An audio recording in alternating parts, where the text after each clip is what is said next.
ETV ప్రేక్షకులకి నమస్కారం.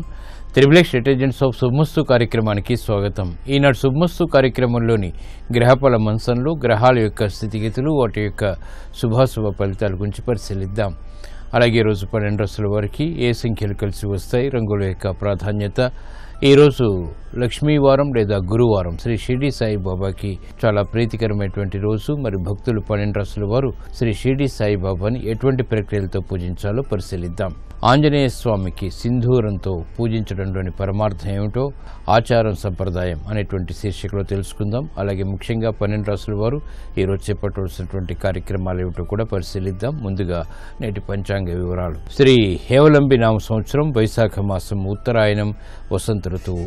ఈరోజు వైశాఖ శుద్ధ పాడ్యమి, సామాన్య కార్యక్రమాలకి పనికి వస్తుంది. అలాగే వారం లక్ష్మీవారం లేదా గురువారం. ఈరోజు చేపట్టేటువంటి ఆధ్యాత్మిక కార్యక్రమాలు, పుణ్య కార్యక్రమాలు, ఏకాదశ పూర్వక రుద్రాభిషేకం, గోసేవ, అన్నదానం, విష్ణు సహస్రనామ పారాయణ, బృహస్పతికి చేసేటువంటి జపాది కార్యక్రమాలు, శనగల దానం ఇత్యాది పుణ్య కార్యక్రమాలన్నీ కూడా బృహస్పతి ప్రీతికి దోహదపడతాయి. తద్వారా శుభ పరిణామాల్ని ఆహ్వానించగలుగుతారు. ఈరోజు నక్షత్రం భరణి నక్షత్రం. ఈ నక్షత్రంలో ఈరోజు పుట్టేటువంటి వారికి 3వ పాదంలో పుట్టినట్టయితే శాంతి తప్పనిసరి. అలాగే ఈరోజు భరణి నక్షత్రంలో పుట్టేటువంటి వారికి శుక్ర మహాదశతోటి ప్రారంభమవుతుంది. ప్రస్తుతం శుక్రుడు యొక్క స్థితి మీనక్షేత్ర స్థితి, ఉచ్చ స్థితి. ఆ క్షేత్రాధిపతి అయినటువంటి బృహస్పతి యొక్క వీక్షణ ఉంది కాబట్టి ఇది చక్కటి యోగాన్ని కలిగించడంలో సమర్థత కలిగినటువంటి శుభగ్రహం. ఇక గ్రహాల యొక్క స్థితిగతులను కనుక పరిశీలించినట్లయితే శుక్రుడు యొక్క స్థితి మీనక్షేత్ర స్థితి, ఉచ్చస్థితి. రవి యొక్క స్థితి మేషక్షేత్ర స్థితి, ఉచ్చస్థితి. బుధుడు యొక్క యుతి ఉంది. ఇది చక్కటి నిపుణ యోగాన్ని కలిగిస్తుంది ఈరోజు పుట్టేటువంటి వారికి. అలాగే కుజుడు యొక్క స్థితి వృషభ క్షేత్ర స్థితి, కేతువు యొక్క స్థితి కుంభక్షేత్ర స్థితి, రాహు యొక్క స్థితి సింహక్షేత్ర స్థితి, బృహస్పతి యొక్క స్థితి కన్యాక్షేత్రంలో, అలాగే శని యొక్క స్థితి ధనస్సు క్షేత్రంలో ఈరోజు ఉన్నటువంటి గ్రహస్థితి. రేపు కృత్తిక, రోహిణి నక్షత్రాలున్నాయి. రేపటి నక్షత్ర బలాన్ని పరిశీలించినట్లయితే జల సంబంధమైనటువంటి కార్యక్రమాలు నిర్వహించటానికి రేపటి నక్షత్ర బలం విశేషంగా యోగిస్తుంది. గృహ సంబంధమైనటువంటి కీలకమైన మరమ్మతులు నిర్వహించడానికి కూడా రేపు అనుకూలమైన రోజుగా చెప్పవచ్చు.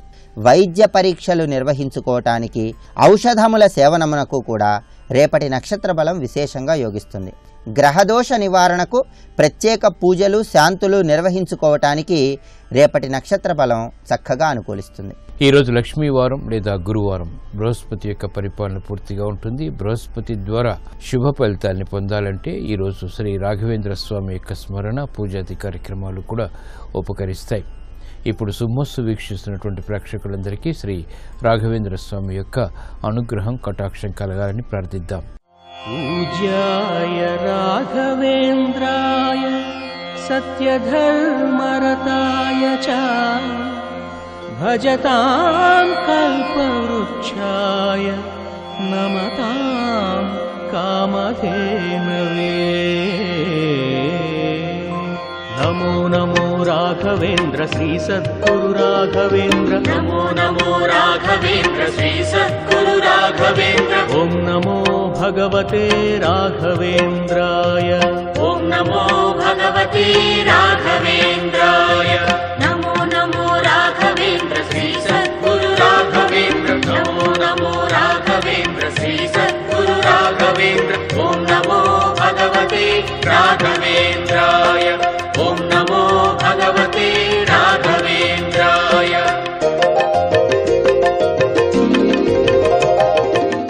ఇప్పుడు గ్రహాల యొక్క స్థితిగతుల రీత్యా 12 రాశుల వారికి ఏర్పడేటువంటి శుభాశుభ ఫలితాన్ని పరిశీలిద్దాం. ముందుగా మేషరాశి. ఈరోజు మేషరాశి వారిని పరిశీలించినట్లయితే ఆర్థిక విషయాల్లో జాగ్రత్తలు పాటించాలి. కోర్టు సంబంధిత వ్యవహారాల్లో చిరు సమస్యలు తలెత్తేటువంటి సంఘటనలు లేకపోలేదు. మహిళలు ఆరోగ్య విషయంలో జాగ్రత్తలు తీసుకోవాల్సినటువంటి ఆవశ్యకత ఉంటుంది. గృహ సంబంధిత కార్యక్రమాల్లో సామాన్య పరిస్థితులు కొనసాగుతాయి. నూతన కార్యక్రమాల్ని వృత్తిపరంగా చేపట్టినప్పటికీ ఆలస్యంగా విజయాలు సాధించగలుగుతారు. ఆర్థిక సంబంధిత లావాదేవీల విషయంలో వ్యాపారంగా వారు జాగ్రత్తతో కూడినటువంటి నిర్ణయాలు తీసుకోవాల్సినటువంటి ఆవశ్యకత ఉంటుంది. బాధ్యతలు న్యాయవాద వృత్తి వారికి బాగా పెరుగుతాయి. చేపట్టినటువంటి కార్యక్రమాలపై క్రీడారంగం వారికి విముఖత ఏర్పడుతుంది. నూతన కార్యక్రమాల విషయంలో వైద్య వృత్తి వారికి చిరు సమస్యలు తలెత్తుతాయి. నూతన కార్యక్రమాల ద్వారా ఏర్పడినటువంటి ప్రతికూలతని స్థిరాస్తి రంగం వారు మాత్రం ఎదుర్కోగలుగుతారు. ఈ రోజు మీ అదృష్ట సంఖ్య 3. పసుపు వర్ణం త్వరితగతిని శుభాల్ని కలిగిస్తుంది. గురువారం సందర్భంగా ఈ రోజు మేషరాశి వారు శ్రీ షిరిడి సాయిబాబాని తులసి దళాలతో భక్తి శ్రద్ధలతో పూజించడం ద్వారా ఆర్థిక అనిశ్చిత పరిస్థితులు కనుమరుగవుతాయి. ప్రశాంతత పెరుగుతుంది. ఆరోగ్య పరీక్షలు ఈ రోజు మీకు మేలును కలిగిస్తాయి. ఈ రోజు వృషభ రాశి వారిని పరిశీలించినట్లయితే ఆలోచన సంపత్తి పెరుగుతుంది. మంచి నిర్ణయాల ద్వారా ఆశించినటువంటి ప్రయోజనాలు పొందగలుగుతారు. పిల్లల అభివృద్ధి ఆనందాన్ని కలిగిస్తుంది. ఆర్థిక సంబంధిత లావాదేవీలు కలిసి వస్తాయి. శ్రమ అధికమవుతుంది. అయినప్పటికీ అంతిమ విజయాలు సాధించగలుగుతారు. నూతన బాధ్యతల్ని సక్రమంగా నిర్వహించేటువంటి శక్తి సామర్థ్యాలు పెరుగుతాయి. ఆదాయాన్ని పెంపొందింప చేసుకునేటువంటి మార్గాలు పారిశ్రామిక రంగం వరకు పెరుగుతాయి. అనుకున్నవి సాధించేటువంటి ప్రక్రియలు క్రీడా రంగం వరకు ఉపకరిస్తాయి. నూతన కార్యక్రమాల విషయంలో ఏర్పడినటువంటి ప్రతికూలత స్థిరాస్తి రంగం వరకు తగ్గుతుంది. కార్యక్రమాలను వేగవంతంగా సినీ రంగం వారు పూర్తి చేయగలుగుతారు. ఆర్థిక అభివృద్ధి సాఫ్ట్వేర్ రంగం వారికి ఆనందాన్ని పెంచుతుంది. ఈ రోజు మీ అదృష్ట సంఖ్య 5. ఆకుపచ్చ వర్ణం రక్షణకి దోహదపడుతుంది. గురువారం సందర్భంగా ఈ రోజు వృషభ రాశి వారు శ్రీ షిరిడి సాయిబాబాని కనకాంబరాలతో భక్తి శ్రద్ధలతో పూజించడం ద్వారా ఆలోచన సంపత్తి పెరుగుతుంది. ఆర్థిక విజయాలు దగ్గరవుతాయి. ఆర్థిక ప్రయత్నాలు లావాదేవీలు సంభాషణలు ఈరోజు మీకు అనుకూలం. ఈరోజు మిథున రాశి వారిని పరిశీలించినట్లయితే ఉద్యోగ ప్రయత్నాలు ఫలిస్తాయి. ఆర్థిక వ్యవహారాల్లో చిరు సమస్యలు ఉన్నప్పటికీ నెట్టుకురాగలుగుతారు. సంబంధిత కార్యక్రమాలను వేగవంతంగా గృహపరంగా మహిళలు పూర్తి చేయగలుగుతారు. అభివృద్ధి కార్యక్రమాల్లో విద్యార్థులకి స్థిరమైనటువంటి నిర్ణయాలు తీసుకునేటువంటి అవకాశాలు దగ్గరవుతాయి. కార్యక్రమాలను వేగవంతంగా సాఫ్ట్వేర్ రంగం వారు కూడా పూర్తి చేయగలుగుతారు. యుక్తితో కూడినటువంటి కార్యక్రమాల ద్వారా వ్యాపార రంగం వారికి అనుకూలత పెరుగుతుంది. ఈ రోజు మీ అదృష్ట సంఖ్య 1. ఎరుపు వర్ణం ధైర్యాన్ని కలిగిస్తుంది. గురువారం సందర్భంగా ఈ రోజు మిథున రాశి వారు శ్రీ షిరిడి సాయిబాబాని విభూతితో భక్తి శ్రద్ధలతో పూజించడం ద్వారా అనుకున్నవి సాధించగలుగుతారు. ప్రశాంతత పెరుగుతుంది. వాహన నిర్ణయాలు ఈరోజు మీకు అనుకూలం. ఈరోజు కర్కాటక రాశి వారిని పరిశీలించినట్లయితే స్థిరాస్తి విషయాల్లో మెరుగైనటువంటి అవకాశాలు తగ్గుతాయి. లాభదాయకమైనటువంటి కార్యక్రమాల్ని నిర్వహించగలుగుతారు. చేపట్టినటువంటి కార్యక్రమాలపై పట్టు బిగించగలుగుతారు. ఆత్మవిశ్వాసం పెరుగుతుంది. గతంలో కన్నా మెరుగైనటువంటి పరిస్థితులు ఆర్థికంగా బలాన్ని పెంచుతాయి. నూతన కార్యక్రమాలు గృహపరంగా మహిళలు ప్రారంభించగలుగుతారు. ఉద్యోగస్తులు శుభవార్తలు వింటారు. కార్యక్రమ నిర్వహణలో నైపుణ్యం వైద్య వృత్తి వారికి పెరుగుతుంది. న్యాయవాద వృత్తి వారికి మెరుగైనటువంటి అవకాశాలు వృత్తిపరంగా లభిస్తాయి. ఆదాయం కూడా పెరుగుతుంది. కార్యక్రమాన్ని వేగవంతంగా విద్యార్థులు పూర్తి చేయగలుగుతారు. విదేశీ సంబంధిత విద్యా ప్రయత్నాలు వంటివి లాభిస్తాయి. ఈ రోజు మీ అదృష్ట సంఖ్య 9. ఎరుపు వర్ణం ధైర్యాన్ని కలిగిస్తుంది. గురువారం సందర్భంగా ఈ రోజు కర్కాటక రాశి వారు శ్రీ షిరిడి సాయిబాబాని చామంతులతో భక్తి శ్రద్ధలతో పూజించడం ద్వారా ఆర్థిక విజయాలు దగ్గరవుతాయి. శత్రు భీతి తగ్గుతుంది. ఉద్యోగ ప్రయత్నాలు ఈరోజు మీకు అనుకూలం. ఈరోజు సింహరాశి వారిని పరిశీలించినట్లయితే కార్యక్రమాన్ని చకచకా పూర్తి చేయగలుగుతారు. ఆత్మవిశ్వాసం పెరుగుతుంది. వేధిస్తున్నటువంటి సమస్యల నుంచి ఉపశమనం లభిస్తుంది. బాధ్యతలను సక్రమంగా నిర్వహించగలిగేటువంటి శక్తి సామర్థ్యాలు లభిస్తాయి. ఆర్థిక పరిస్థితి మెరుగవుతుంది. ఆరోగ్య పరిస్థితి కూడా. నూతన బాధ్యతల్ని సక్రమంగా పారిశ్రామిక రంగం వారు నిర్వహించగలుగుతారు. ఆదాయాన్ని పెంపొందింప చేసుకునేటువంటి మార్గాలు వ్యాపార రంగం వరకు పెరుగుతాయి. మహిళలకు గృహపరమైనటువంటి సమస్యల నుంచి పరిష్కారాలు పొందగలుగుతారు. చేపట్టినటువంటి కార్యక్రమాలు విద్యార్థులకు ఉపకరిస్తాయి. కార్యక్రమ నిర్వహణలో నైపుణ్యం సాఫ్ట్వేర్ రంగం వారికి పెరుగుతుంది. ఆధ్యాత్మిక కార్యక్రమాల ద్వారా ఆశించినటువంటి ప్రయోజనాలు ఆధ్యాత్మిక రంగం వారికి దక్కుతాయి. రాజకీయ రంగం వారికి కూడా అనుభవమైనటువంటి మార్పులు వృత్తిపరంగా చోటు చేసుకుంటాయి. ఆధిక్యతను కలిగిస్తాయి. ఈ రోజు మీ అదృష్ట సంఖ్య 2. తెలుపు వర్ణం ప్రశాంతతను పెంచుతుంది. గురువారం సందర్భంగా ఈరోజు సింహరాశి వారు శ్రీ షిరిడి సాయిబాబాని మందారాలతో భక్తి శ్రద్ధలతో పూజించడం ద్వారా మానసిక ధైర్యంతో కూడిన కార్యక్రమాలు తద్వారా విజయాలు చేతికందుతాయి. కోర్టు సంబంధిత వ్యవహారాలు ప్రక్రియలు సంభాషణలు ఈరోజు మీకు అనుకూలం. ఈరోజు కన్యారాశి వారిని పరిశీలించినట్లయితే కార్యక్రమ నిర్వహణలో సంబంధ బాంధవ్యాలు మెరుగవుతాయి. ప్రయాణాల విషయంలో జాగ్రత్తలు వహించాలి. రాజకీయ వ్యవహారాల్లో కూడా జాగ్రత్తతో కూడినటువంటి నిర్ణయాలు మాత్రమే ఉపకరిస్తాయి. పితృ సంబంధిత వ్యవహారాల్లో ప్రతికూల పరిస్థితులు ఉంటాయి. నూతన బాధ్యతలు గృహపరంగా చేపట్టగలుగుతారు. అనిశ్చిత పరిస్థితులు ఆర్థికంగా ఉన్నప్పటికీ నెట్టుకురాగలుగుతారు. విదేశీ సంబంధిత వ్యవహారాల్లో ఆచితూచి వ్యవహరించాలి. కార్యక్రమ నిర్వహణలో నైపుణ్యం రాజకీయ రంగం వారికి తగ్గుతుంది. సమస్యల్ని ఎదుర్కోలేకపోతారు. నూతన కార్యక్రమాలు గృహపరంగా మహిళలు చేపట్టగలుగుతారు. ఆరోగ్య విషయంలో ప్రతికూల పరిస్థితుల్ని ఎదుర్కోవాల్సినటువంటి ఆవశ్యకత ఉంటుంది. బాధ్యతలను సాఫ్ట్వేర్ రంగం వారికి పెరుగుతాయి. న్యాయవాద వృత్తి వారికి ప్రతికూల పరిస్థితులు తారసపడతాయి. కళారంగం వారికి ప్రతికూలత ఉన్నప్పటికీ ఆధిక్యతతో కూడినటువంటి కార్యక్రమ నిర్వహణ కొనసాగించగలుగుతారు. సినీ రంగం వారికి మాత్రం మెండైనటువంటి అవకాశాలు లభిస్తాయి. ఈ రోజు మీ అదృష్ట సంఖ్య 6. తెలుపు వర్ణం ప్రశాంతతను పెంచుతుంది. గురువారం సందర్భంగా ఈ రోజు కన్యా రాశి వారు శ్రీ షిరిడి సాయిబాబాని పారిజాతాలతో భక్తి శ్రద్ధలతో పూజించడం ద్వారా నూతన కార్యక్రమాల్లో విజయాలు సిద్ధిస్తాయి. వాహన నిర్ణయాలు ఈ రోజు మీకు అనుకూలం. ఈ రోజు తులారాశి వారిని పరిశీలించినట్లయితే సంబంధ బాంధవ్యాల విషయంలో జాగ్రత్తలు వహించాలి. నూతన కార్యక్రమాల విషయంలో ఏర్పడినటువంటి ప్రతికూలత తగ్గుతుంది. ప్రయాణాల విషయంలో విభేదాలు తలెత్తుతాయి కాబట్టి జాగ్రత్తలు తప్పనిసరి. నూతన కార్యక్రమాలు గృహపరంగా చేపట్టగలుగుతారు. అయినప్పటికీ ఆందోళనకర పరిస్థితులు కూడా వెనంటి ఉంటాయి. మిత్రుల ద్వారా ఏర్పడినటువంటి ప్రతికూల పరిస్థితుల్ని అనుకూలంగా మరల్చుకోగలుగుతారు. ఆధిక్యతతో కూడినటువంటి కార్యక్రమాలు న్యాయవాద వృత్తి వారికి కలిసి వస్తాయి. వైద్య వృత్తి వారికి అనుకూల పరిస్థితులు వృత్తిపరంగా చోటు చేసుకుంటాయి.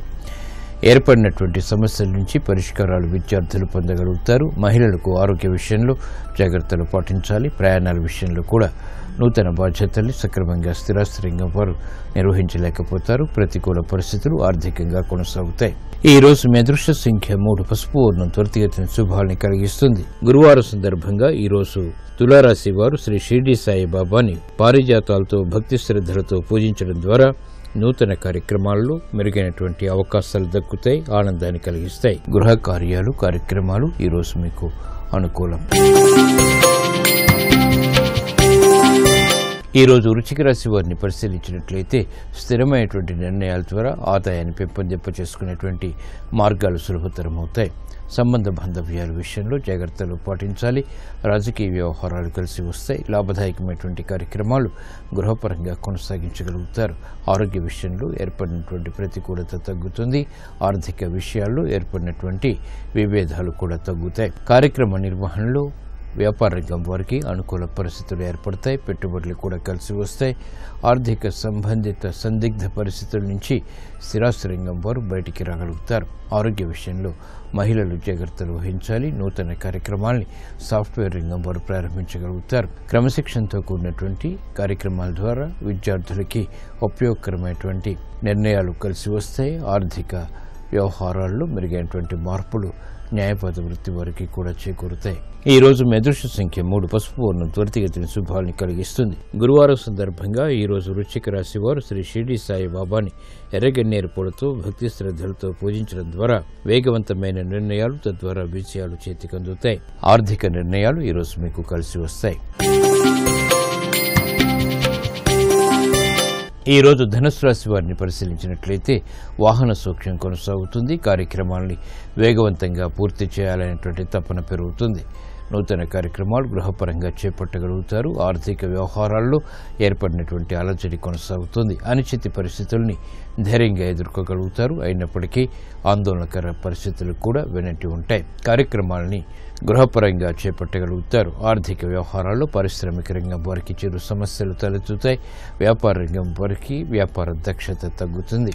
నూతన కార్యక్రమాలు గృహపరంగా మహిళలు మాత్రం చేపట్టగలుగుతారు. విద్యార్థులకి అనువైనటువంటి మార్పులు విద్యాపరంగా చేకూరుతాయి. ఉద్యోగస్తులు గట్టి ప్రయత్నాలతో మాత్రమే ఆశించినటువంటి ప్రయోజనాన్ని పొందగలుగుతారు. శ్రమ అధికమవుతుంది. ఆందోళనకర పరిస్థితులు కూడా పెరుగుతాయి. ఈ రోజు మీ అదృష్ట సంఖ్య 5. ఆకుపచ్చ వర్ణం రక్షణకి దోహదపడుతుంది. గురువారం సందర్భంగా ఈ రోజు ధనుసు రాశి వారు శ్రీ షిరిడి సాయిబాబాని నందివర్ధనాలతో భక్తి శ్రద్ధలతో పూజించడం ద్వారా వేధిస్తున్నటువంటి సమస్యలకు పరిష్కారాలు పొందగలుగుతారు. వ్యాపార ఒప్పందాలు ఈ రోజు మీకు అనుకూలం.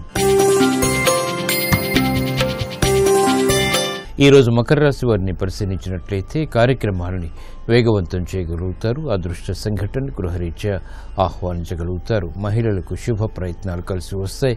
ఆర్థిక ఆందోళన తగ్గుతుంది. కార్యక్రమాలను వేగవంతంగా పూర్తి చేసేటువంటి ప్రక్రియలు ఉపకరిస్తాయి. విదేశీ సంబంధిత లావాదేవీల్లో మెరుగైనటువంటి మార్పులు చోటు చేసుకుంటే వ్యయం ఎక్కువగా ఉన్నప్పటికీ ఆదాయాన్ని కూడా సమాంతరంగా పెంపొందింపజేసుకునేటువంటి ప్రక్రియలు లాభిస్తాయి.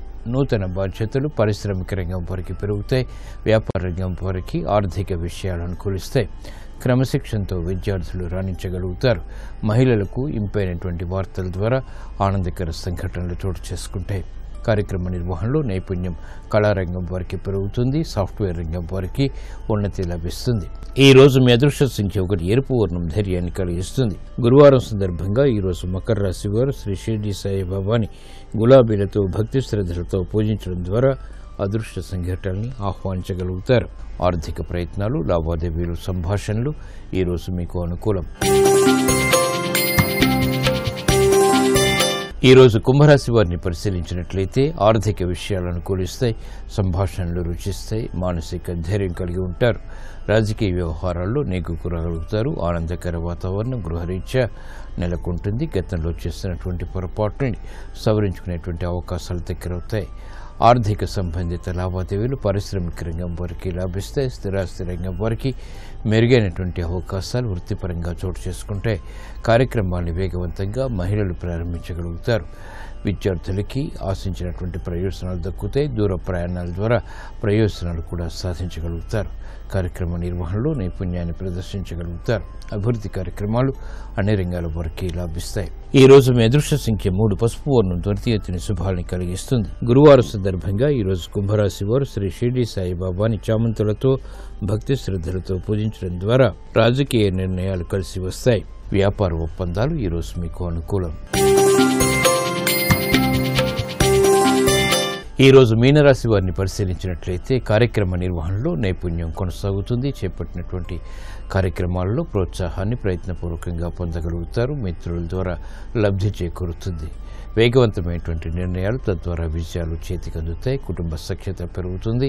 ఆనందకర పరిస్థితుల్ని అన్ని రంగాల వారు ఆహ్వానించగలుగుతారు. కార్యక్రమాలను వేగవంతంగా పారిశ్రామిక రంగం వారు పూర్తి చేయగలుగుతారు. అనిశ్చిత పరిస్థితుల నుంచి ఆర్థికంగా స్థిరాస్తి రంగం వారికి ఊరట లభిస్తుంది. నూతన కార్యక్రమాల్లో వేగవంతమైనటువంటి ప్రక్రియలు క్రీడారంగం వారికి లాభిస్తాయి. కార్యక్రమాల్ని సమర్థతతో న్యాయవాద వృత్తి వారు పూర్తి చేయగలుగుతారు. వ్యవసాయ రంగం వారికి అనుకూలం. ఈ రోజు మీ అదృష్ట సంఖ్య 9 ఎరుపు వర్ణం ధైర్యాన్ని కలిగిస్తుంది. గురువారం సందర్భంగా ఈరోజు మీనరాశి వారు శ్రీ షిర్డీ సాయిబాబాని మందారాలతో భక్తి శ్రద్ధలతో పూజించడం ద్వారా ఆర్థిక విషయాలు దగ్గరవుతాయి. కోర్టు సంబంధిత వ్యవహారాలు, ప్రక్రియలు, సంభాషణలు ఈరోజు మీకు అనుకూలం.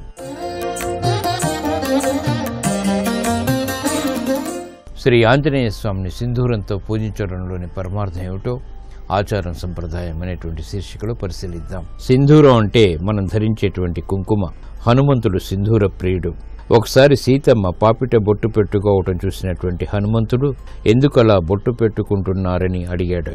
అందుకు సీతమ్మ నవ్వుతూ ఈ పాపిట బొట్టు వలనే నేను రామప్రేమను పొందానని చెప్తుంది. ఈ బొట్టు రామయ్యకు చాలా ఇష్టమని వెంటనే హనుమంతుడు సింధూరం ఒంటి నిండా పూసుకున్నాడు. ఆయనకు ఆపాదమస్తకం రోమాలు ఉండటం చేత ఆ సింధూరం వెంటనే రాలిపోయేది.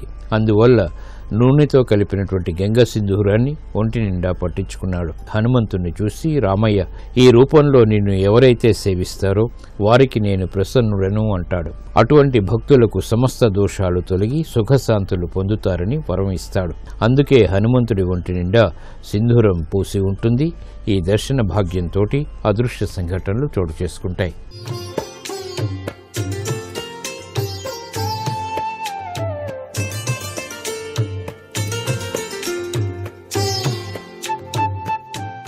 ట్రిపుల్ ఎక్స్ డిటర్జెంట్ సోప్ శుభమస్తు కార్యక్రమంలో గృహబలం అంశానికి స్వాగతం.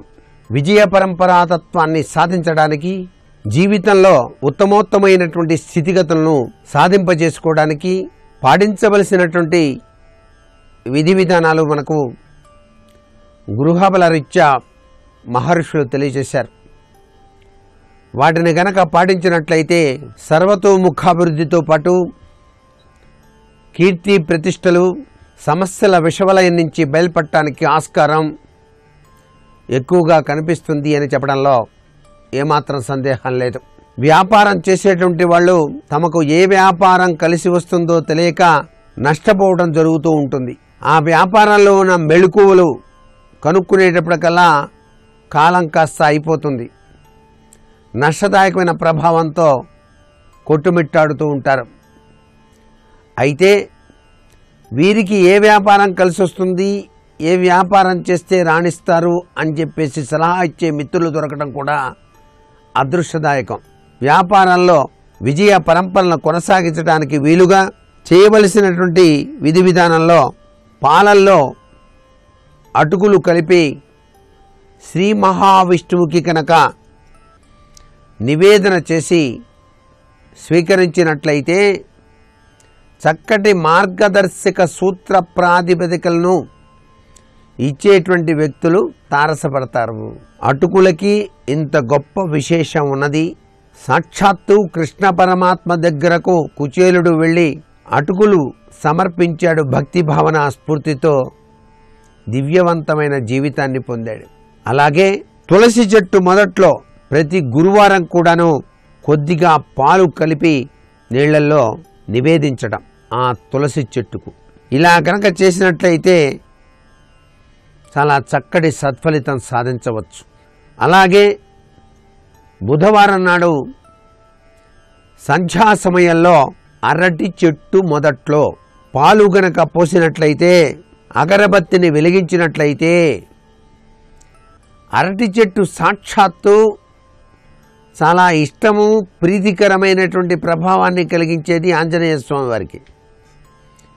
ఆయన ఆ తోటల్లో విహరిస్తూ ఉంటాడు కాబట్టి మనం అరటి చెట్టు దగ్గర గనక ఈ విధి విధానాన్ని పాటించినట్లయితే స్వామివారి యొక్క దివ్యవంతమైన అనుగ్రహం వలన విజయసిద్ధిని మనం సాధించుకోవటానికి ఆ స్వామి సహకరిస్తాడు అన్నది ఇక్కడ సూత్ర ప్రాతిపదిక.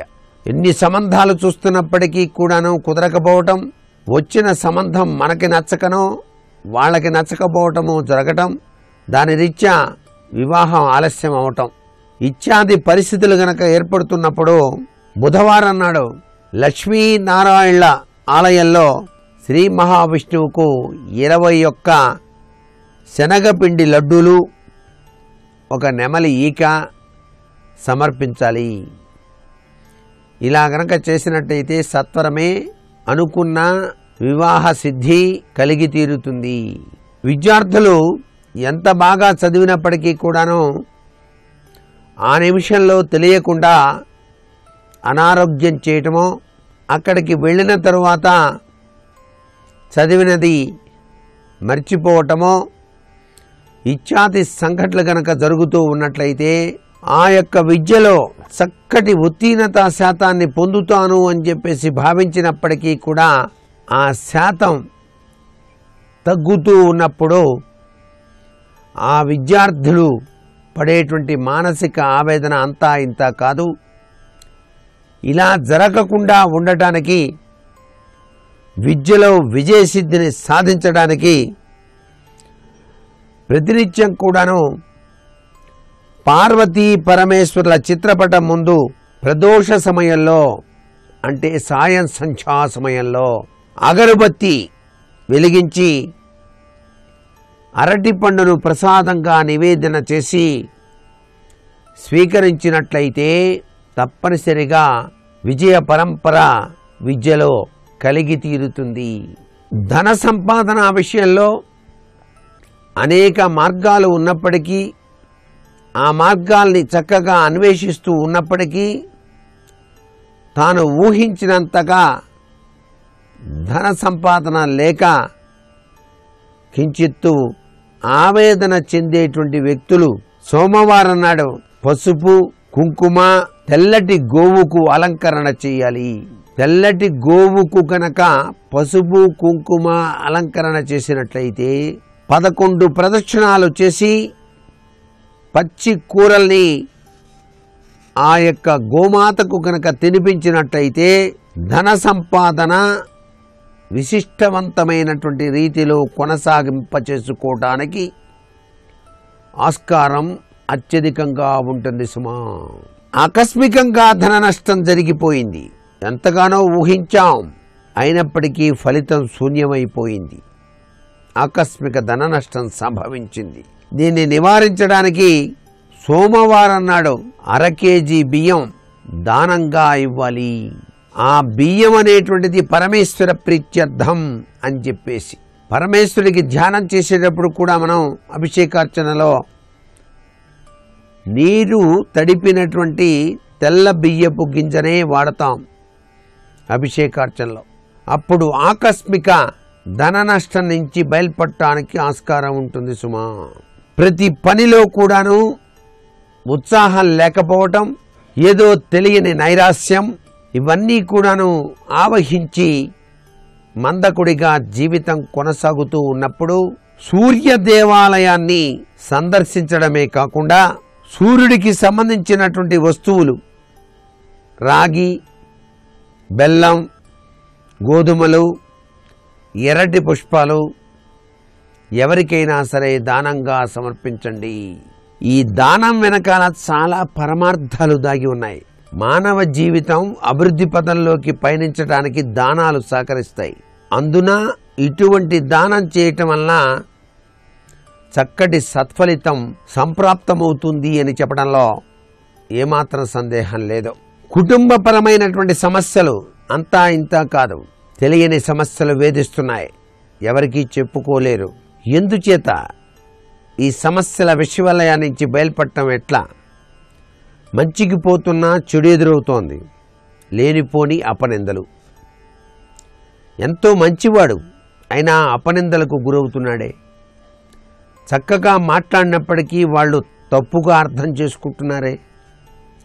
ఇటువంటి విపత్కర పరిస్థితి నుంచి బయలుపడటానికి ప్రతిరోజు కూడాను సూర్యోదయ సమయంలో రాగి పాత్రలో మంచినీళ్లు నింపి వాటిలో కొన్ని మిరపగింజలు, చక్కెర, ఎర్రటి పుష్పాలు వేసి సూర్య భగవానికి అర్ఘ్యం సమర్పించాలి.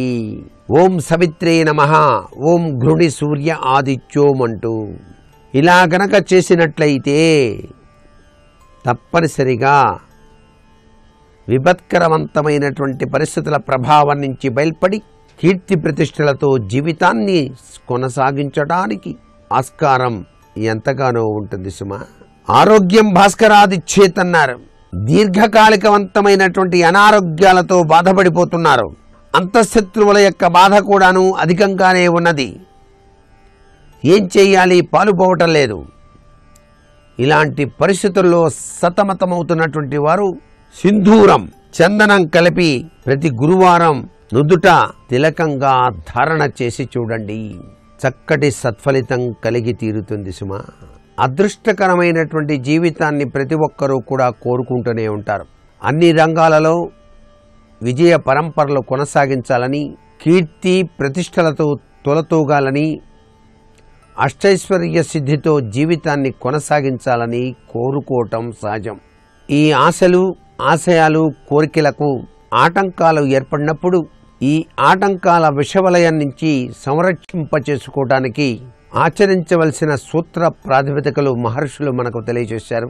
వాటిని గనక ఆచరించినట్లయితే ఇంటిల్లిపాది కూడాను గృహబలం రీత్యా సర్వ సౌఖ్యాలతో జీవితాన్ని కొనసాగించడానికి ఆస్కారం ఉంటుంది కదా. మరి సహజసిద్ధంగా ప్రతి ఒక్కరూ ఆలోచించేది ముఖ్యంగా ఆరోగ్యం, ఆయుష్, ధనం, కీర్తి ప్రతిష్టలు, వ్యాపారాభివృద్ధి అన్నీ ఉండి ఆనందం లేకపోతే జీవితం వ్యర్థమైపోతుంది. ఆనంద నిలయంగా గృహం విరాజిల్లింపచేసుకోవడానికి ప్రతివారు కూడాను తమ గృహంలో నిత్యం కూడాను దైవదత్తమైనటువంటి ఆరాధన ప్రభావాన్ని అలవాటు చేసుకోవాలి. ఒక కాలానుగుణంగా ప్రతినిత్యం కూడాను దైవోపాసన గనక ఆచరించినట్లయితే సత్వరమే చక్కటి సత్ఫలితాల్ని సాధింపజేసుకోవడానికి ఆస్కారం ఉంటుంది. విద్యార్థులు విద్యలో రాణించడానికి కలిగేటువంటి ఆటంకాలు నివారింపచేసుకోవడానికి ఏకాగ్రతను పెంపొందించుకోవడానికి ఆదివారం నాడు వృషభ వాహనం అంటే ఎద్దుకు బెల్లంతో తయారు చేసినటువంటి ఆహార పదార్థాలు తినిపించటం చాలా మంచిది. ఇలా చేయటం మూలకంగా వాళ్ళలో ఏకాగ్రత శక్తి పెరుగుతుంది. ధన మార్గంలో ఎటువంటి ఆటంకాలు లేకుండా చక్కటి యోగవంతమైనటువంటి మార్గం ఏర్పడటానికి వీలుగా బుధవారం నాడు ఆవుకు పచ్చటి మేతను ప్రతి బుధవారం కనుక తినిపించినట్లయితే బుధాదిత్య తత్వం తప్పనిసరిగా వ్యాపారాభివృద్ధి కలిగి ధనం వ్యాపార రీత్యా కూడా చాలా చక్కగా సంపాదించడానికి ఆస్కారం మెండుగా ఉంటుంది.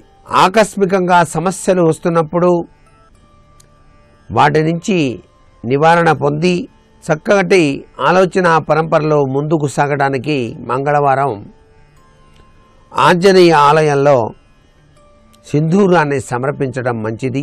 అలాగే ఆవు నెయ్యి కూడా దానం చేయటం చక్కటి సత్ఫలితాన్ని ప్రసాదింపచేస్తుంది. విజయ పరంపరలో ముందడుగు వేసి క్రీడారంగంలో కానివ్వండి, తాను చేసేటువంటి వృత్తిలో కానివ్వండి, చక్కటి ఆలోచన పరంపరలో విజయ తత్వాన్ని కొనసాగింపచేసుకోవడానికి సూర్యుని యొక్క రూపు ఉన్నటువంటి రాగి బిళ్ళను ఎర్రటి దారంతో కనుక మెడలో ధారణ చేయటం విజయసిద్ధికి నిదర్శనంగా శాస్త్రాలు చెప్తున్నాయి. ప్రతివారికి కూడాను అధిక సంపన్నత కావాలని కోరుకుంటారు. అప్పులు లేకుండా జీవితం కొనసాగితే చాలండి బాబు అని చెప్పేసి అనుకుంటూ ఉంటారు. ఈ రుణాలు లేకుండా జీవితం సాఫీగా కొనసాగటానికి ఒక ఎరుపు రంగు వస్త్రంలో గోధుమలు, అలాగే సింధూరం, మసూర్ పప్పు ఇవన్నీ కలిపి మూట కట్టి ప్రవహించేటువంటి నీటిలో కనుక నమస్కృతాంజలి ఘటిస్తూ వదిలినట్టయితే ఒకనాడు తప్పనిసరిగా రుణము లేకుండా జీవితాన్ని కొనసాగించటానికి ఆస్కారం ఉంటుంది. కుటుంబంలో అందరి బాధ్యతలు నెత్తిన వేసుకొని చూసినప్పటికీ లేనిపోని విభేదాలు, మానసిక అశాంతి కలుగుతూ ఉన్న సమయంలో ఆ విభేదాభిప్రాయాలన్నీ తొలగిపోయి కలిసి ఉంటే కలదు సుఖం, విడిపోతే విరిగిపోతాం అనే సూత్ర ప్రాతిపదికను అందరూ అర్థం చేసుకోవాలి అనేటువంటి మనస్సు ప్రతివారిలో కూడా కలగటానికి నల్ల కుక్కకు నూనె రాసినటువంటి రొట్టెను గనక తినిపించినట్లయితే సత్ఫలితం కలిగి తీరుతుంది సుమా. మానసికమైనటువంటి అశాంతి నుంచి బయల్పడి ఒత్తిడి లేకుండా సుఖప్రదమైనటువంటి జీవితాన్ని, ఎటువంటి అనారోగ్య సమస్యలు లేకుండా హాయిగా ఆనందంగా జీవితం కొనసాగటానికి 6 ఆదివారాలు మధ్యాహ్న సమయంలో తెల్ల జిల్లేడు చెట్టుకు నీళ్లు గనక సమర్పిస్తే చక్కటి సత్ఫలితం ఏర్పడి తీరుతుంది.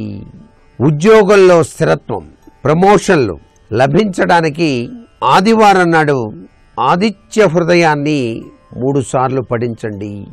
తతో యుద్ధ పరిశ్రాంతం అంటూ ప్రారంభించాలి. లేక సూర్య ఆరాధన కూడాను చేయాలి. ఇది చాలా చక్కటి సత్ఫలితాన్ని ప్రసాదింపచేస్తుంది.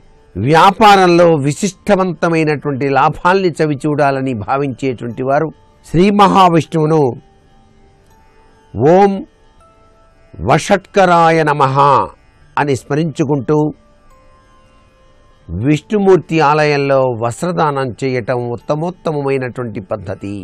వివాహ సిద్ధి చేస్తున్న ప్రయత్నాలు సఫలీకృతం కావడానికి మహావిష్ణువును పసుపు పచ్చడి పూలతో పూజ చేస్తూ ఆ స్వామివారికి శ్రీవత్స అనేటువంటి గుర్తు ఉంటుంది కదా, ఆ గుర్తుకు కనుక మనం గంధం, వెన్నపూస ఇచ్చినట్లయితే చాలా చక్కటి యోగవంతమైనటువంటి కార్యసిద్ధి కలుగుతుంది వివాహ ప్రయత్నం.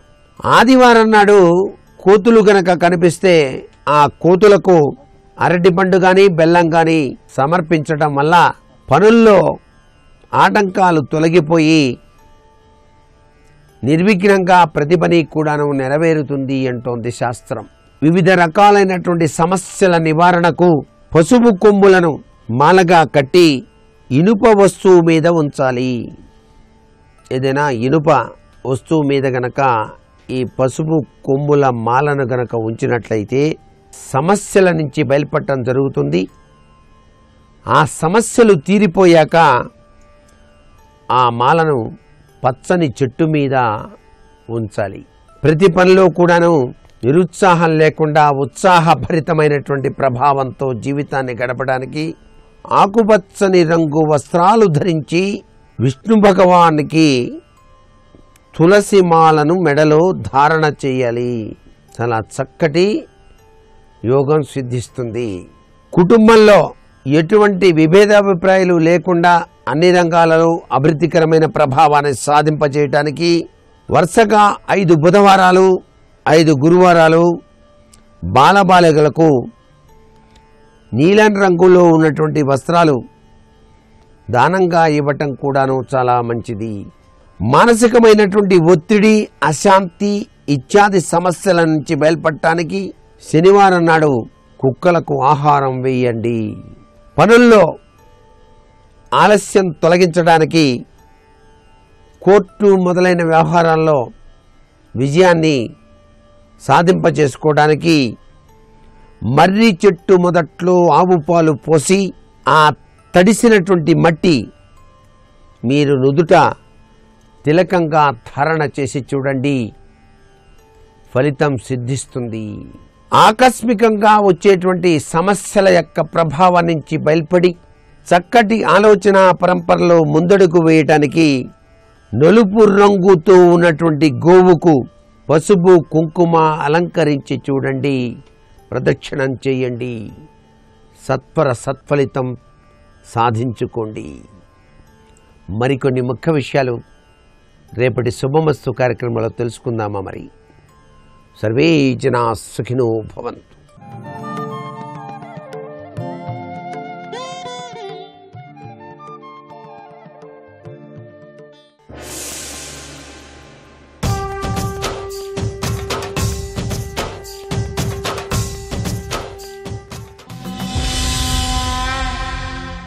ఏనుగు పౌరుషాన్ని పొంది అర్జునుడి రథం నాకు దొరకలేదు అనేటటువంటి కోపంతో ఒక్కసారి పాండవ సైన్యం మీదపడింది. ఆ పాండవ సైన్యం అంతా కూడా కాకావికలై చెల్లాచెదరై పారిపోతున్నారు. అర్జునుడు చాలా ఆక్రోశం చెందాడు, కానీ కృష్ణుణ్ణి ఏమనలేకపోయాడు. ఎందుకని అంటే యుద్ధం జరుగుతున్నప్పుడు అలా రథాన్ని తప్పించేయడం అనేటటువంటిది యుద్ధం చేస్తున్న వీరుడి యొక్క పౌరుషానికి కొంచెం తక్కువగా భావన చేయబడుతుంది. అంటే నన్ను నేను రక్షించుకుని నాకు ఎదురుగుండా వచ్చిన వాళ్ళని నిగ్రహించలేనప్పుడు సారథి తప్పించవలసి వచ్చింది అన్న భావన వస్తుంది. కృష్ణుణ్ణి ఏమనలేకపోయాడు. అందుకని కృష్ణుణ్ణి కోపంగా చూస్తే బాగుండదని కింది పెరివి కురుకుతూ ఏనుగు వంక చూశాడు. అప్పటికి మనస్సులో బాధపడ్డాడు తప్ప ఈ కృష్ణుడు ఏమిటో సగం యుద్ధం ఈయనే చేసేస్తుంటాడు అని పైకి అనలేకపోయాడు. అనలేక ఊరుకున్నాడు. సరే, మళ్ళీ ఆ రథాన్ని తీసుకొచ్చి సుప్రతీకానికి ఎదురుగుండా పెట్టాడు. భగదత్తుడితో యుద్ధం జరుగుతోంది. ఆ ఏనుగుని భగదత్తుడిని అర్జునుడు నిగ్రహిస్తున్నాడు. ఇద్దరి మధ్య గొప్ప గొప్ప అస్త్రములతో కూడుకున్నటువంటి పోరు జరుగుతోంది. ఆ జరుగుతున్నటువంటి సమయంలో భగదత్తుడు ఒక అంకుశాన్ని తీసి అభిమంత్రించి వెలుగులు చిమ్ముతూ అది అర్జునుడి మీదకు వచ్చేటట్టుగా ప్రయోగించాడు. అప్పుడు శౌరి పార్థునకు అడ్డముగా తన మీనమర్చి గప్పెసలారు పేరు రమునం ధరించిన అమ్మహాస్త్రమందొప్పే అవారుణంబుజకృతోజ్వల మాలికయై చిరస్థితింజొప్పడి నూతనాభ్రతల శోభితమైన మెరుంగు చట్పుడన్. అది ఆ అంకుశం భగదత్తుడి చేత అభిమంత్రింపబడి విడిచిపెట్టబడింది. అది తిన్నగా వచ్చి అర్జునుడి యొక్క వక్షస్థలంలో గుచ్చుకోవడానికి వస్తోంది. దాన్ని నిగ్రహించాలి అని అర్జునుడు ప్రయత్నిస్తున్నాడు. సారథ్యం చేస్తున్నటువంటి కృష్ణ పరమాత్మ అకస్మాత్తుగా గుర్రానికి ఉన్నటువంటి కళ్ళాలు వదిలేసి అర్జునుడికి అడ్డంగా వెళ్ళి తాను నిలబడ్డాడు. తాను నిలబడేటప్పటికీ ఆ వేసుకున్నటువంటి ఉత్తరీయం పక్కకి తొలగి నులుపుగా ఉన్నటువంటి ఆయన నల్లని వక్షస్థలం అంతా ఒక్కసారి కనపడింది. ఆ వచ్చినటువంటి అస్త్రం కృష్ణుడి యొక్క గుండెలు దాకా వచ్చి పుష్పమాలగా మారి ఆయన మెడలో పడిపోయేటప్పటికీ అర్జునుడికి ఎక్కడ లేని బాధ కలిగింది. కృష్ణుడు ఇలా ప్రతి చోట జోక్యం చేసుకుంటున్నాడు. భీష్ముడితో యుద్ధంలో 3వ రోజున చక్రం పట్టుకున్నాడు, 9 రోజున చక్రం పట్టుకున్నాడు. ఇప్పుడు భగదత్తుడితో యుద్ధం జరుగుతుంటే రథాన్ని తప్పించాడు. ఇంకా కోపం దిగమింగుకోలేదు. ఇప్పుడు అకస్మాత్తుగా తాను అర్జునుడికి అడ్డం వచ్చాడు. అర్జునుడికి అడ్డం వచ్చి ఆ అస్త్రాన్ని తాను పుచ్చుకున్నాడు. సహజంగా ఇంకా కృష్ణుడి మీద అక్కసు ఆపుకోలేకపోయాడు అర్జునుడు. ఆపుకోలేక కృష్ణుడిని ఉద్దేశించి ఓ మాట అన్నాడు, కృష్ణ, నీవు నా రథానికి సారథ్యం చెయ్యడానికి అంగీకరించినందుకు నేను సర్వదా కృతజ్ఞుడను. కానీ సారథ్యం చేయడానికి మాత్రమే అంగీకరించి వచ్చిన వాడివి నువ్వు అక్కడికి పరిమితం అవ్వట్లేదు. నువ్వు సారథ్యం ఒక్కటే చెయ్యట్లేదు, నువ్వే శత్రు సంహారం చేసేస్తున్నావు, నువ్వే ఆయుధం పట్టేస్తున్నావు, నువ్వు అడ్డం వచ్చేస్తున్నావు, ఆయుధాలు పుచ్చేసుకుంటున్నావు. ఇంకా నేనెందుకు యుద్ధానికి? దీని వలన ఏమవుతుందంటే నేను చులకనైపోతాను. అర్జునుడు ఎప్పుడిప్పుడు కీలకమైన సన్నివేశాల్లో యుద్ధం చేయలేడో అప్పుడప్పుడు కృష్ణ పరమాత్మ ఏదో ఒక రూపంలో రక్షణ చేస్తూ ఉంటాడు. అందువల్ల అర్జునుడు ప్రకాశించాడు తప్ప అలా కృష్ణుణ్ణి రక్షించకుండా వదిలిపెట్టమనంటే అసలు అర్జునుడు ఎక్కడ మిగులుతాడు అని లోకం అందా. కాబట్టి ఎందుకు అడ్డొస్తావు ఇలాగా? నువ్వు ఇలా చేయకుండా ఉంటే బాగుంటుంది అన్న భావన వ్యక్తీకరించాడు. రక్షించినటువంటి కృష్ణుణ్ణి ఉద్దేశించి బాధపడి ఇలా ఎందుకు రక్షిస్తున్నావు, ఇలా ఎందుకు యుద్ధం చేస్తున్నావు అంటే ఆయన కోపం తెచ్చుకోలేదు. అది పరమాత్మ యొక్క అనుగ్రహ విశేషం. అర్జునుడు ఇన్ని మాటలన్నా కృష్ణుడు ఏమనుకోలేదు. పిల్లవాడు ఏం తెలుసు, నేను వదిలేస్తే తట్టుకుంటాడా అని మనసులోని అనుకుని పరమ ప్రేమతో జవాబు చెప్పాడు. అర్జున, ఒకానొకప్పుడు మహాప్రళయం సంభవించింది. ఆ మహాప్రళయంలో ఈ లోకాలన్నీ కూడా కటిక చీకటి చేత కప్పబడి ప్రళయ జలముల చేత ఆవరింపబడి ఉంటాయి. లోకంబులు లోకేశులు లోకస్తులు తెగిన తుది అలోకంబగు పింజీకటి కావలయ వండేకాకృతి వెలుగు అతనిని సేవింతున్ అంటారే పోతన గారు. మార్కండేయ మహర్షి చెప్తాడు మహాప్రళయం గురించి. అటువంటి మహాప్రళయం సంభవించినప్పుడు వటపత్రశాయిగా ఆ నారాయణమూర్తి ఒక్కడే ఉంటాడు. ఆయన కొంతకాలం అలా యోగ నిద్రలో ఉంటాడు. ఉండి మళ్ళీ పునః సృష్టి చెయ్యాలి అని సంకల్పం చేస్తాడు. ఆ సంకల్పం చేసినప్పుడు యోగ నిద్ర నుండి ఆయన పైకి లేచాడు. ఆయన పైకి లేచినటువంటి సమయంలో ఆయనకి పత్ని స్థానంలో ఉండేటటువంటి భూదేవి ఆయన వద్దకు చేరుకుంది. ఆ భూదేవి యొక్క కోర్కె ఆయన అంగీకరించి ఆమె సంతోషపడేటట్టుగా ప్రవర్తించి ఒక మాట అన్నాడు, నీవు మనసులో ఏ కోరిక కోరుకున్నావో ఆ కోరిక నీకు తీరుతుంది, నా అంశలో నీకు కుమారుడు సంభవిస్తాడు. అందుకే భూదేవికి శ్రీమన్నారాయణునికి కలిగిన సంతానంగా వచ్చిన వాడు నరకాసురుడు. ఆ నరకాసురుడు నా తేజస్సు వలన సంభవించిన వాడు కాబట్టే వైష్ణవ సంబంధమైనటువంటి అస్త్రము అతనికి వశపడింది. వైష్ణవాస్త్రం అతనికి వశం. అతను ఆ వైష్ణవాస్త్రాన్ని ప్రయోగించగలడు. కాలాంతరమునందు ఆ భూదేవి సత్యభామ యొక్క రూపాన్ని పొందింది. అందుకే మళ్ళీ తల్లి చేతిలోనే వెళ్ళిపోవాలి ఆయన. కాబట్టి సత్యభామ ప్రధానురాలై ఉండగా పడిపోయాడు నరకాసురుడు. ఆ నరకాసురుని యొక్క కుమారుడే భగదత్తుడు. ఈ భగదత్తుడు ప్రాగ్జ్యోతిషపురానికి అధిపతిగా పరిపాలన చేస్తున్నాడు. ఇతని దగ్గర 2 అద్భుతమైన శక్తులున్నాయి. ఇంద్రుడి దగ్గర ఉన్నటువంటి ఐరావతమనబడేటటువంటి ఏనుగు ఎంత ప్రశస్తమైనదో ఇతని దగ్గర ఉన్నటువంటి సుప్రతీకము అనబడేటటువంటి ఏనుగు కూడా అంత ప్రశస్తమైనది. ఇంత ప్రశస్తమైనటువంటి ఏనుగు ఉండడం ఒకెత్తు, ఇతని దగ్గర వైష్ణవాస్త్రం ఉండడం ఒకెత్తు. ఇతనిప్పుడు ప్రయోగించినది వైష్ణవాస్త్రం. ఆ వైష్ణవాస్త్రానికి ఉపసంహారం లేదు. దాన్ని నిగ్రహించడం ఎవరి చేత సాధ్యం కాదు. అది నువ్వు కూడా దాన్ని నిగ్రహించలేవు.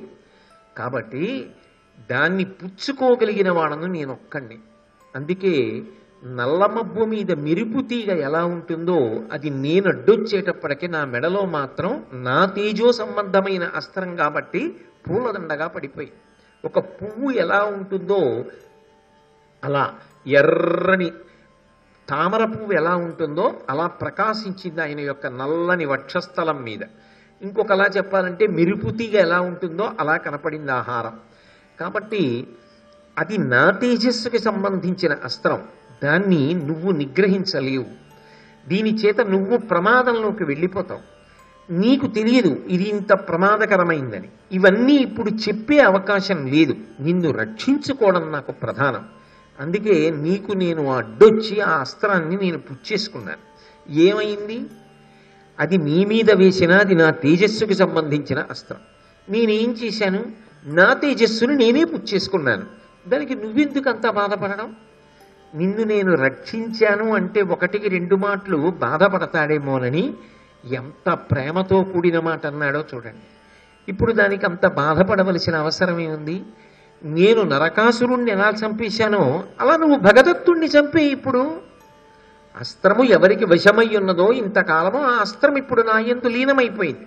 కాబట్టి ఇప్పుడు భగదత్తుణ్ణి చంపేయి, సుప్రతీకాన్ని చంపేయి. అపారమైనటువంటి కీర్తి చేత విరాజితులుగా ఉంటావు. వెంటనే అర్జునుడు అర్ధచంద్రాకారమైనటువంటి బాణమును ఒకదాన్ని ప్రయోగించి భగదత్తుడి యొక్క కుత్తుకని కత్తిరించాడు. వేరొక బాణాన్ని ఆ సుప్రతీకమన్న ఏనుగు యొక్క కుంభస్థలంలో నాటితే అది దంతములు ఆధారంగా ఉండేటట్టుగా పక్కకి ఒరిగిపోయి పడి అది కూడా మరణించింది. భగదత్తుణ్ణి సుప్రతీకాన్ని రెండిటినీ సంహరించి అర్జునుడు ఇంత గొప్ప సంహార ప్రక్రియని సాగించినవాడు అన్న కీర్తిని మూటగట్టుకున్నాడు. ద్రోణ పర్వానికి ముందు భీష్మ పర్వం, భీష్మ పర్వానికి ముందు ఉద్యోగ పర్వం, ఉద్యోగ పర్వానికి ముందు విరాట పర్వం, విరాట పర్వానికి ముందు వనపర్వం ఆరణ్య పర్వం, ఆరణ్య పర్వానికి ముందు సభాపర్వం.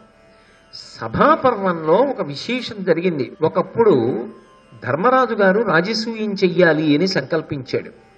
రాజసూయం చెయ్యాలి అంటే అన్ని దిక్కులలో ఉన్నటువంటి రాజుల్ని ఓడించాలి. అన్ని దిక్కులలో ఉన్న రాజుల్ని ఓడించవలసి వస్తే ఒక్కొక్క దిక్కుకి ఒక్కొక్క తమ్ముడిని పంపించాడు. అలా పంపించినప్పుడు ఉత్తర దిక్కు వైపుగా అర్జునుడు వెళ్ళాడు. ఉత్తర దిక్కుగా వెళ్ళినప్పుడు ఈ భగదత్తుడు ప్రాగ్జ్యోతిషపురాన్ని రాజధానిగా చేసుకుని పరిపాలన చేస్తున్నాడు. ఈ భగదత్తుడు ఉత్తర దిక్కున ఉన్న ప్రాగ్జ్యోతిషపురానికి అర్జునుడు చేరుకున్నప్పుడు యుద్ధానికి వచ్చాడు. యుద్ధానికి వచ్చి 8 రోజులు యుద్ధం చేశాడు. ఎవరితో? అర్జునుడితో. అర్జునుడితో 8 క్షణాల యుద్ధం చేయడం చాలా గొప్ప. అంత అస్త్ర సంపద కలిగిన వాడు, అంత గొప్ప విలుకాడు.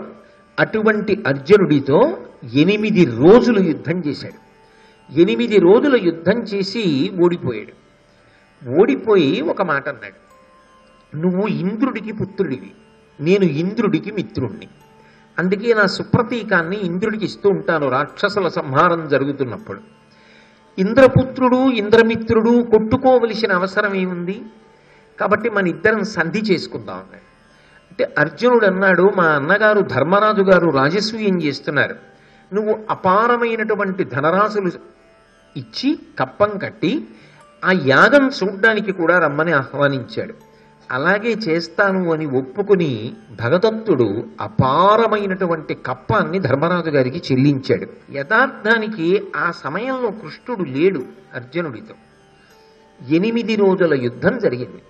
యుద్ధం జరిగినప్పుడు ఏ ఇద్దరు యుద్ధం చేస్తున్నారో వాళ్ళిద్దరి మనసుల్లో ఏ కోరిక ఉంటుంది? ఒకరినొకరు గెలవాలనే కదా ఉంటుంది. ఒకరిని ఒకరు గెలవాలన్న కోరిక ఉన్నప్పుడు ఎవరి దగ్గర ఎంత శక్తివంతమైన అస్త్రములున్నాయో వాటిని ప్రయోగిస్తారు కదా. ప్రయోగించినప్పుడు మరి 8 రోజుల యుద్ధం చేసినప్పుడు తాను ఓడిపోతున్నప్పుడైనా తన దగ్గర వైష్ణవాస్త్రం ఉన్నది అని ప్రయోగించవచ్చు అని జ్ఞాపకం రాలేదు భగదత్తుడికి. అదే భగదత్తుడు కురుక్షేత్ర యుద్ధానికి వస్తే అర్జునుడి మీద వైష్ణవాస్త్రాన్ని ప్రయోగించాడు. అప్పుడు కృష్ణుడు ఉన్నాడు. కృష్ణుడు లేడు ఆ సమయంలో. ఆయన ఉత్తర దిక్కుకి వెళ్ళినప్పుడు రాజసూయంలో ఉత్తర దిక్కుకి రాజసూయానికి వెళ్ళినప్పుడు తాను ఓడిపోయి కప్పం కట్టాడు, కానీ నా దగ్గర వైష్ణవాస్త్రం ఉంది కదా, అర్జునుడి మీద వేస్తే అయిపోతుంది కదా అని గుర్తు రాలేదు. అసలు వేసేసి ఉంటే ఏమై ఉండేది భారతం? అక్కడతోనే అయిపోయింది. అంటే తాను పక్కన ఉండి తాను పక్కన లేక రెండు రకాలుగా కాపాడుకున్నాడు. ఒకసారి ఆయనని పడగొట్టవలసిన శక్తి భగదత్తుడి దగ్గర ఉన్నా ఇది ప్రయోగించాలి అన్న విషయం స్ఫురణలోకి రాలేదు. అంటే ధార్మికుడైన వాడు ఎక్కడుంటాడో, ఆ భక్తి తత్పరుడు ఎక్కడుంటాడో అక్కడ పరమాత్మ రెండు చేతులు అడ్డు పెట్టి కాపాడుకుంటూ ఉంటాడు. ఆయన అనుగ్రహం లేనినాడు అసలు నిజంగా దిగ్విజయ యాత్రలో కృష్ణుడు ఎలా తట్టుకుంటాడు? భగదత్తుణ్ణి తట్టుకోలేడు. ఇక్కడ కృష్ణుడు ఉన్నాడు అప్పుడు గుర్తొచ్చింది అస్త్రం, గుర్తొచ్చి వేశాడు. వేసిన తర్వాత ఏమైంది? కృష్ణుడు పుచ్చేసుకున్నాడు. పుచ్చేసుకున్న తర్వాత ఏమైంది? ఇంకా అర్జునుడిని ఏం చేయడానికి ఆయన దగ్గర ఏం లేదు కాబట్టి ఇప్పుడు భగదత్తుడిని మట్టు పెట్టేయన్నాడు. మట్టు పెట్టాడు. అసలు ఈ భగదత్తుడు ఒకవైపు ఉండే అలవాటు ఉన్నవాడు కాడు, బలాబలాల్ని బట్టి మారతాడు. నిజానికి పాండురాజుకి స్నేహితుడు. తర్వాత జరాసంధుడి యొక్క పౌరుష పరాక్రమాలకి భయపడి జరాసంధుడి యొక్క పొత్తును చేరాడు. కురుక్షేత్ర సంగ్రామం వచ్చేసరికి ఒకప్పుడు పాండురాజుకి స్నేహితుడైన తరువాతి కాలంలో యువతల వైపుకు వచ్చి కౌరవుల వైపున పోరాడాడు. అంటే రోజుకొక రకంగా మారడం అనేటటువంటి దాన్ని భగవంతుడు సమర్థించాడు. ఎటు మారినా ధర్మాన్ని ప్రాతిపదిక చేసుకుని మారాలి. ధర్మాన్ని ప్రాతిపదిక చేసుకోకుండా, ధర్మమునందు విశ్వాసము లేకుండా, ధర్మం అనుష్ఠానము లేకుండా గాలివాటంగా ఉండడాన్ని భగవంతుడు అంగీకరించాడు. అందుకే అంత గొప్పగా అర్జునుణ్ణి కాపాడుకున్నాడు. కృష్ణుడు నరుడిగా ప్రవర్తించలేదు భారతంలో అన్నాడు. నరుడిగా ప్రవర్తిస్తే భగదత్తుడికి ఆ అస్త్రం జ్ఞాపకానికి రాకుండా చేసిన వాడు ఎవరనుకోవాలి? ధర్మాన్ని పడగొట్టగలిగిన శక్తి అధర్మానికి వచ్చిందనుకోండి, లోకంలో ధర్మం ఎలా నిలబడుతుంది? ఆ ధర్మాన్ని రక్షించుకోవలసిన వాడెవరు? పరమాత్మ. అయినప్పుడు ధర్మం ఒకటి, ధర్మాత్ముడు ఒకటి కాదు. అయినప్పుడు ధర్మాత్ముడిని కాపాడుకోవలసిన వాడు నేను పక్కన లేను కాబట్టి కాపాడుకోనంటాడా?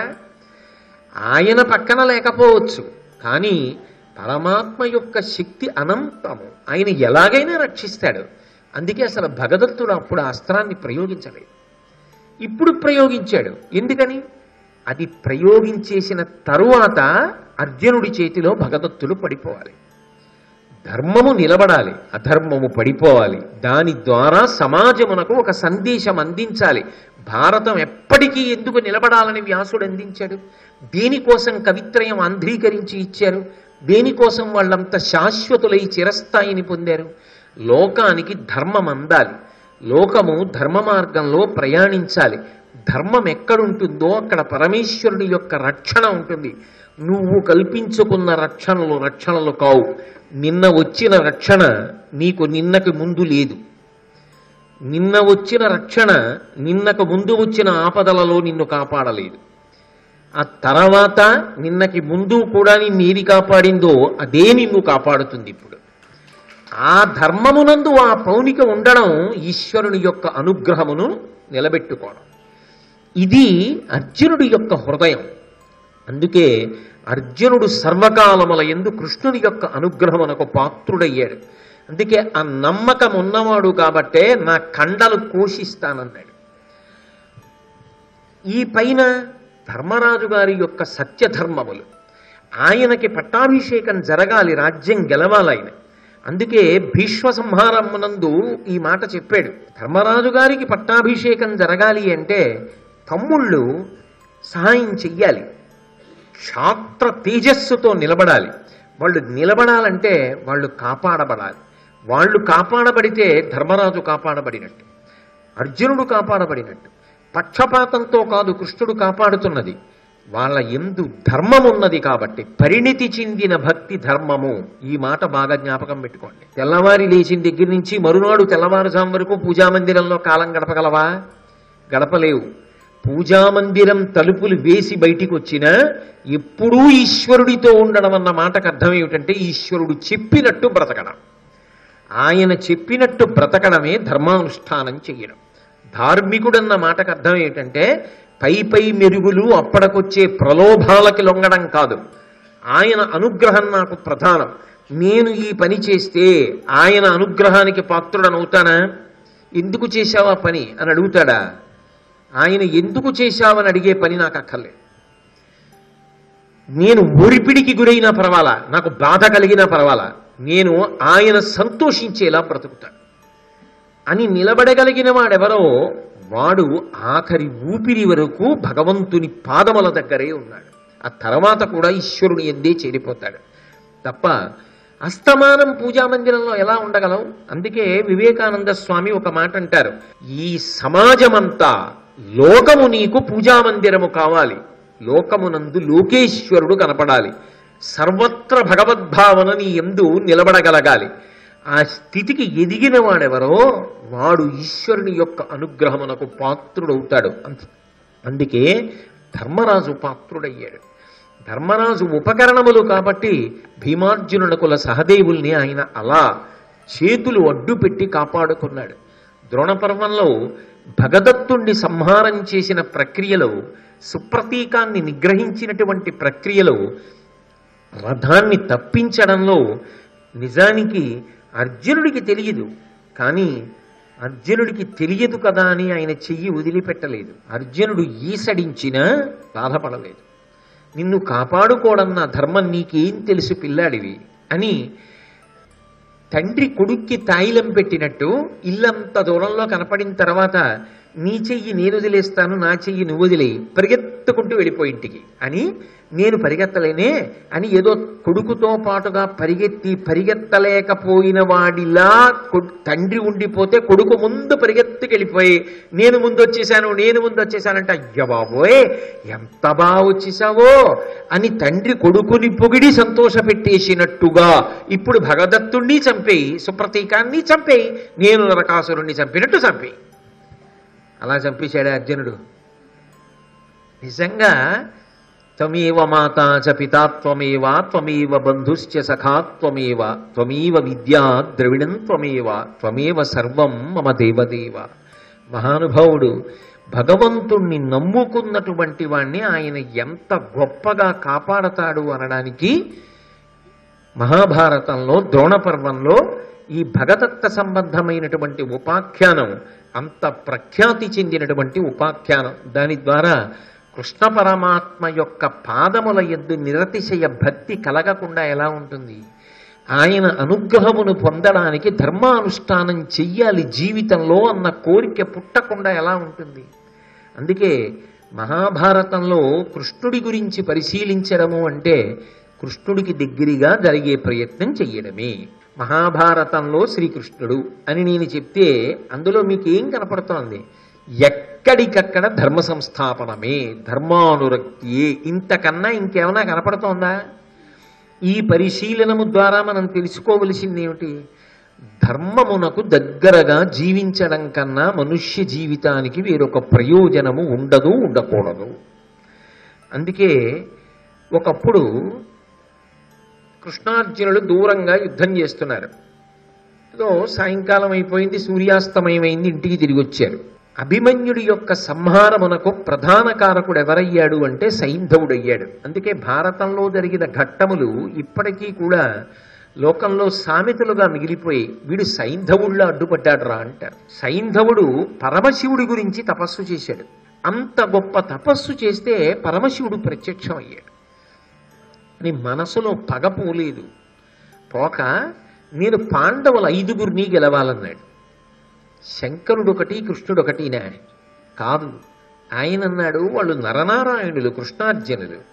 వాళ్ళిద్దరూ భూమి మీదకి కృష్ణార్జునులుగా ఎందుకు వచ్చారంటే ధర్మ సంస్థాపన కోసం వచ్చారు. తద్వ్యతిరేకంగా నేను ఎలా వరమిస్తాను? నేను వరమివ్వడము అంటే ధర్మచక్రం నడవకుండా అందులో కర్ర అడ్డు పెట్టినట్టుగా అది సాధ్యం కాదు. ఈశ్వరుని యొక్క లక్షణము ధర్మ సంస్థాపనయే. అది శివుడనండి, విష్ణువనండి. కాబట్టి నీకు ఆ వరం ఇవ్వడం కుదరదు.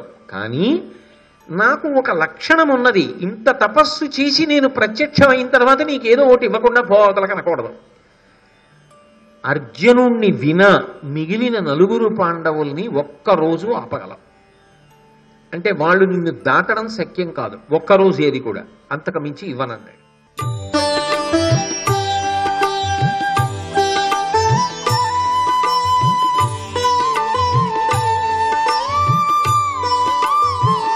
సర్వం శ్రీ ఉమామహేశ్వర పరబ్రహ్మార్పణమస్తు.